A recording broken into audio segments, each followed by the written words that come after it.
रमज़ानुल मुबारक का महीना तज़किया नफ्स और रूहानी बालिदगी का वो मुक़द्दस मौसम है जो हमें जिस्मानी तवानाई, नज़्म ज़ब्त और एक मुतवाज़िन तर्ज़ ज़िंदगी की तरफ लौटने का बेहतरीन मौका फराहम करता है। आम तौर पर देखा गया है कि सहरो इफ्तार के बदलते मामूलात वज़न में गैर मामूली उतार चढ़ाव का सबब बनते हैं। कुछ लोग नकाहत के बाइस वज़न खो देते हैं तो कुछ तली हुई अशिया और मीठे मशरूबात के वालिहाना इस्तेमाल से वजन बढ़ा बैठते हैं। यही वजह है कि माहिरीन सेहत इस बात पर जोर देते हैं कि रमजान में एतिदाल और दुरुस्त ग़िज़ा का इंतखाब तंदुरुस्ती की असल जमानत है। सहर दरअसल पूरे दिन की बुनियाद है। इसके लिए जरूरी है कि सहरी का दस्तरखान हमेशा ऐसी ग़िज़ाओं से सजाया जाए जो देरपा तवानाई फराहम करें। जौ का दलिया, दही और अंडे इस मकसद के लिए बेहतरीन इंतखाब हैं, क्योंकि ये प्रोटीन और फाइबर से भरपूर होते हैं। ये ग़िज़ाएं न सिर्फ आपको दिन भर तवाना रखती हैं, बल्कि जिस्मानी अज़लात यानी मसल्स को कमजोर होने से भी बचाती हैं। इसके बरअक्स ज्यादा चिकनाई वाले पराठे और कैफीन वाली अशिया यानी चाय और कॉफी वगैरह का बेजा इस्तेमाल जिस्म में पानी की कमी और मैदे की तेजाबियत का बायस बन सकता है। याद रखें, सहर में हल्की और ग़िज़ायत से भरपूर खुराक ही आपको दिन भर की इबादत और मुशक्कत के लिए तैयार करती है।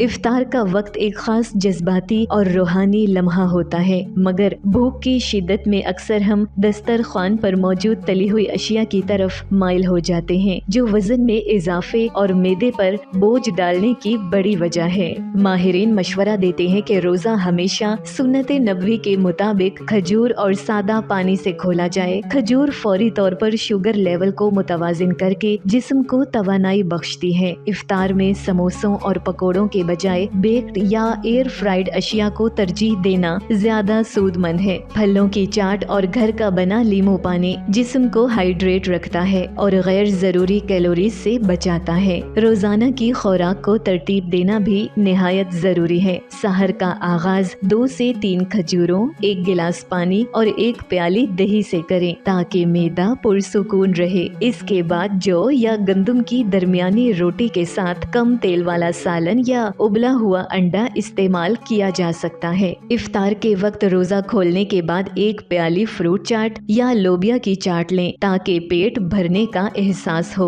और आप ज्यादा खाने से बच सकें। नमाज़े मगरिब के बाद एक मुतवाजिन खाना लें जिसमें ग्रिल्ड चिकन या मछली और कच्ची सब्जियों का सलाद शामिल हो। हाइड्रेशन बरकरार रखने के लिए इफ्तार से सहर के दरमियान वक्फे से 8 से 10 गिलास पानी पीने की आदत डालें ताकि मेटाबॉलिज्म फाल रहे। अगर आपका मैदा मामूल के मुताबिक काम कर रहा है तो रात को सोने से पहले कुछ मिकदार में बादाम या अखरोट का इस्तेमाल दिमागी सुकून और वजन के इस्तेहकाम के लिए मुफीद साबित हो सकता है। रमजान का महीना हमें ज़ब्ते नफ्स का दर्स देता है और जब यही ज़ब्त हमारे दस्तरखान पर नजर आता है तो हम न सिर्फ रूहानी सुकून पाते हैं बल्कि एक सेहतमंद जिंदगी की तरफ भी कदम बढ़ाते हैं। इस मुबारक महीने का असल पैगाम यही है कि हम इबादत, एतिदाल और तंदुरुस्ती को अपनाएं ताकि जिस्म और रूह दोनों यकसा तौर पर तवाना रहें।